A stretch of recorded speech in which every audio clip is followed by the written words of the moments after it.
Ito ang cheese bread na mas pina-cheesy pa. Niluto po natin ito sa oven. Dalawang proseso ang gagawin natin, sa oven at sa kawali. Ang sarap at napaka-cheesy talaga nito. At ito naman po ang niluto lang natin sa kawali. Tingnan nyo naman kahit sa kawali lang, ang sarap-sarap pa rin. Wala ipinagkaiba ang lasa. Kaya umpisahan na natin. At dito sa ating mixing bowl, maglagay lang ng 1/3 cup ng warm milk, 2 tablespoon ng sugar, at 1 teaspoon ng instant dry yeast. I-mix-mix lang natin ito. I-rest lang po natin ito ng 5 minutes para mag-hydrate lang ang ating yeast. After 5 minutes, ilagay na natin ang isang itlog. I-mix-mix lang muna natin ito. Tsaka natin ilagay ang 1/8 cup ng mantika. At i-mix-mix lang natin ito ulit. Tsaka natin ilagay ang 1 1/3 cup ng all-purpose flour.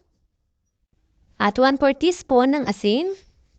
I-mix-mix lang muna natin ito gamit ang spatula. Tsaka natin ito masahin. Masahin lang po natin itong mabuti hanggang sa pwede na nating ma-stretch ang dough. Mga 8 to 10 minutes po ang pagmasa.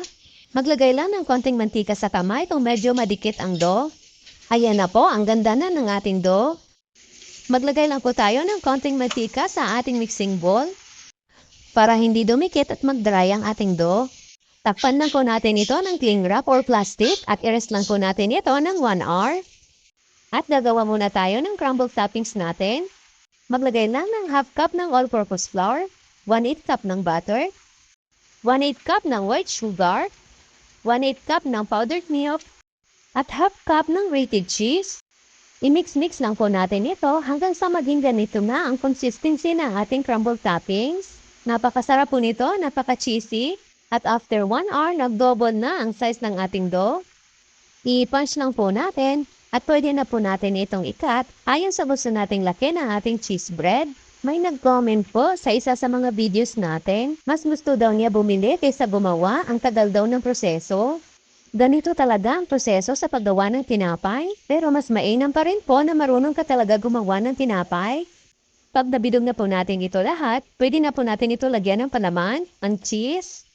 Hi-flat na po natin ng bahagya ang dough, saka natin ilagay ang cheese. Sundan nyo na lang po ang ginagawa ko. At gawin lang po natin ito sa lahat. Pag nalagyan na po natin lahat ng palaman, maghanda lang po ng gatas. Tinimplang gatas or evaporated milk ay pwede po. Dito natin idulublob itong ating dough para dumikit ang ating crumble toppings. Gawin lang natin ito hanggang sa matapos natin lahat. Takpan lang natin ulit ito ng plastic at i-rest ng 30 minutes. After 30 minutes, pwede na po natin ito ilagay sa ating preheated oven.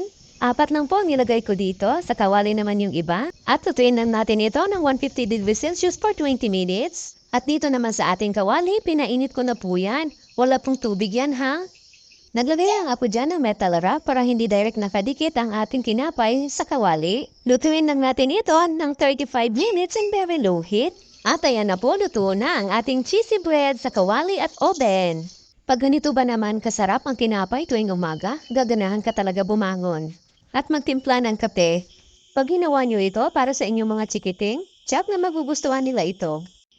Napakadali lang po nito gawin at kayang-kaya nyo rin po ito. Maraming salamat hanggang sa susunod po.